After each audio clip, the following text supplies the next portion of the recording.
4 दिन तक चलने वाले महापर्व छठ की शुरुआत हो गई है। करोड़ों लोगों की इसमें आस्था है। बिहार, झारखंड और पूर्वी उत्तर प्रदेश में इस महापर्व को बड़े ही धूमधाम के साथ मनाया जाता है। इस महापर्व में सूर्यदेव और छठी मैया की पूजा की जाती है। तो चलिए जानते हैं क्यों मनाया जाता है छठ का महापर्व और इन 4 दिनों में क्या क्या खास होता है।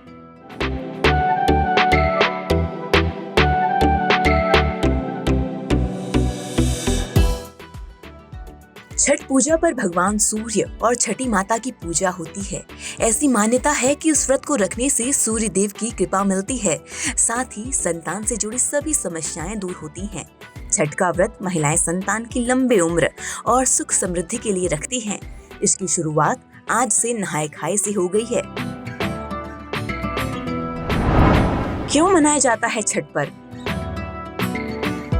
छठ पूजा का पर्व सूर्यदेव को धन्यवाद देने और उनके प्रति कृतज्ञता प्रकट करने के लिए मनाया जाता है। लोग इस दौरान सूर्यदेव की बहन छठी मैया की भी पूजा करते हैं। वहीं इस पावन पर्व को लेकर कई कथाएं भी प्रचलित हैं। पौराणिक कथाओं के अनुसार द्वापर युग में भगवान कृष्ण के पुत्र सांब कुष्ठ रोग से पीड़ित थे, जिसके चलते मुरलीधर ने उन्हें सूर्य की आराधना की सलाह दी। कालांतर में सांब ने सूर्यदेव की विधिवत और सच्चे भाव से पूजा अर्चना की। भगवान सूर्य की उपासना के फलस्वरूप सांब को कुष्ठ रोग से मुक्ति मिल गई। इसके बाद उन्होंने 12 सूर्य मंदिरों का निर्माण करवाया। इनमें सबसे प्रसिद्ध कोणार्क सूर्य मंदिर है, जो ओडिशा में है। इसके अलावा एक मंदिर बिहार के औरंगाबाद में है। इस मंदिर को देवार्क सूर्य मंदिर के नाम से जाना जाता है। आइए जानते हैं 4 दिवसीय छठ महापर्व के इन 4 दिनों के बारे में। छठ पूजा का पहला दिन। छठ पूजा के पहले दिन को नहाए खाए कहा जाता है।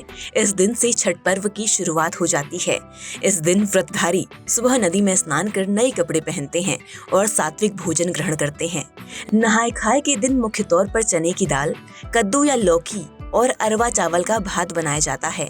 नहाए खाए में बनने वाला कद्दू भात का प्रसाद शरीर, मन और आत्मा की शुद्धि का प्रतीक माना जाता है।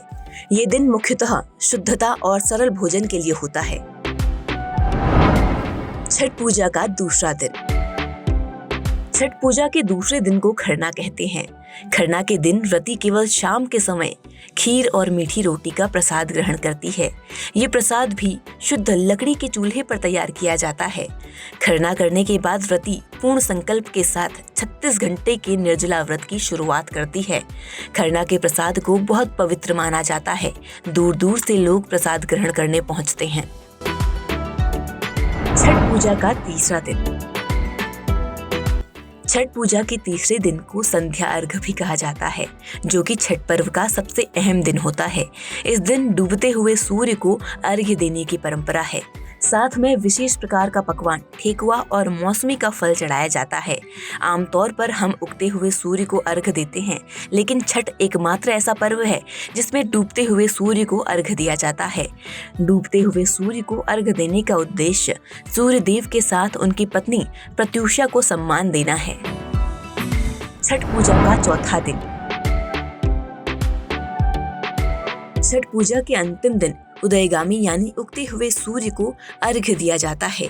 इसके बाद कच्चे दूध और प्रसाद को खाकर व्रत का समापन किया जाता है। बता दें, इसे उषा अर्घ्य भी कहते हैं, क्योंकि उषा सूर्यदेव की पत्नी का नाम है। छठ पर्व में डूबते और उगते सूर्य को इसीलिए अर्घ्य दिया जाता है क्योंकि भगवान सूर्य की पत्नियां उषा और प्रत्युषा उनकी शक्तियों का मुख्य स्रोत हैं। उगते सूर्य को अर्घ्य देने के साथ ही छठ पर्व का समापन हो जाता है।